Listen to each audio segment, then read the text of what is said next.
Good morning. Welcome to This is True podcast. I'm your brother in Christ and I'm true. Don't have a lot on my mind. I just want to speak on something that Yahweh Elohim spoke to me and said to me to talk about his name, who he is. His name is everything. You see, in the Hebrew culture, the name is descriptive. It has a meaning. And that's why the pronunciation and the spelling of the name is important. When you speak of a Hebrew word or a Hebrew name, when you change a letter, you change the meaning. When you change the way you pronounce it, you change the meaning. That offends Yahweh. So you have all these people that are trying to tell you what his name is and who he is and what his attributes are, but they misrepresent him. He is El Elyon, the God above all other gods, or the Elohim above all other Elohims. He is Ha Elyon, the highest Elohim. We say the Most High. What we miss in our English interpretations of his name is we miss the essence of the name Yahweh. Yahweh has more than one meaning. It depends on the context, what you're speaking about who he is. Yahweh means I exist, or the one who exists, or I will be, or he who will be. It depends on the context. That's the complexity of the Hebrew language. So when we call him Yahuwah, because we don't want to say Yahweh, because we think that that's blasphemy. Well, it's not, because Yahuwah is based on an Ashkenazi form or a Germanic form of the Hebrew language, which was converted into English letters based on an Eastern European language. And so we look at it, and from our English worldview, the way we read and speak English, and we put an English pronunciation on Yahweh. You understand? So in our attempt to say his name right, we say it wrong. So we call him Yahuwah, we call him Yahweh, because you're putting a vowel in between two syllables. It's only two syllables, it's not three. When you put a vowel in the name, you change the whole meaning of the name. And it means something it doesn't mean. That's why it's important to get the name right. Yahweh is, okay, it's not that big a deal, but the ah sound is feminine singular, and Yahweh, the S sound, is masculine singular, which is when you say Yeshua's name is Yeshua, yeah, meaning masculine singular, Yeshua meaning Yahweh has saved, or Yahweh will save, the salvation of God, or the salvation of Yahweh.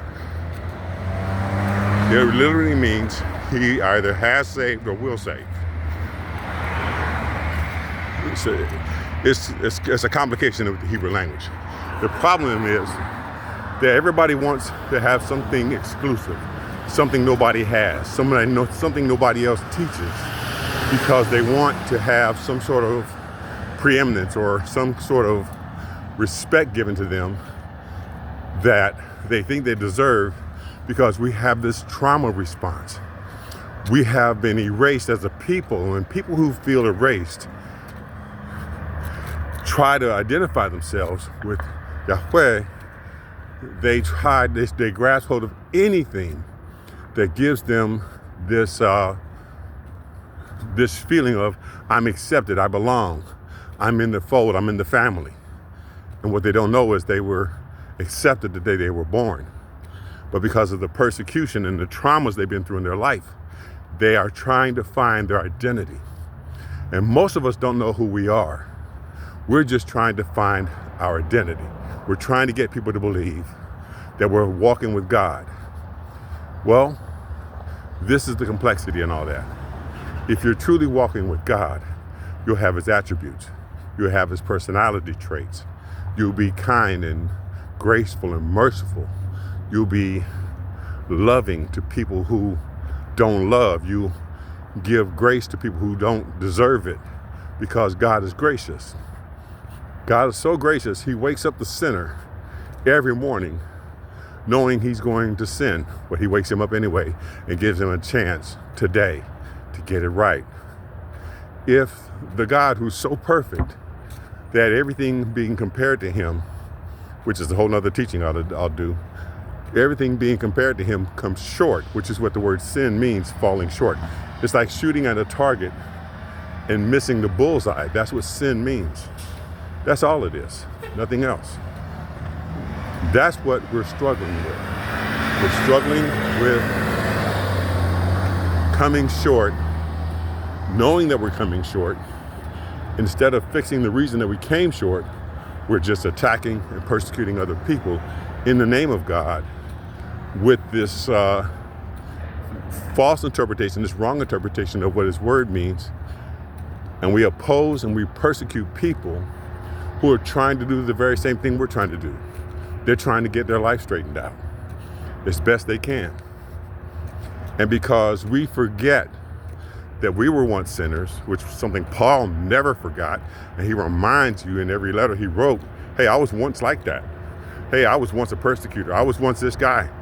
If Paul, the man who wrote half the New Testament, can constantly remind you, hey, I used to be this way, don't you think we should be as humble?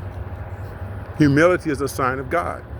If you don't have that, then you probably don't have God. That's pretty much what I wanted to say today. I think we need to just focus on one thing. God exists. He's watching us. He wants us to acknowledge that he is God. And the way you acknowledge that he is God is by you come to him with humility in your heart and you just let him teach you. He just wants a relationship with you. All this religious stuff we keep doing, it offends him, because all he wants you to do is to let him teach you. Let him teach you how to live. Let him teach you how to change your life. And it means you have to be willing to give up things that you thought were important. Because when it comes down to, when push comes to shove, when it comes down to the truth, the whole truth, and nothing but the truth, the things that are not true have to go. You have to be willing to change everything, because everything is everything.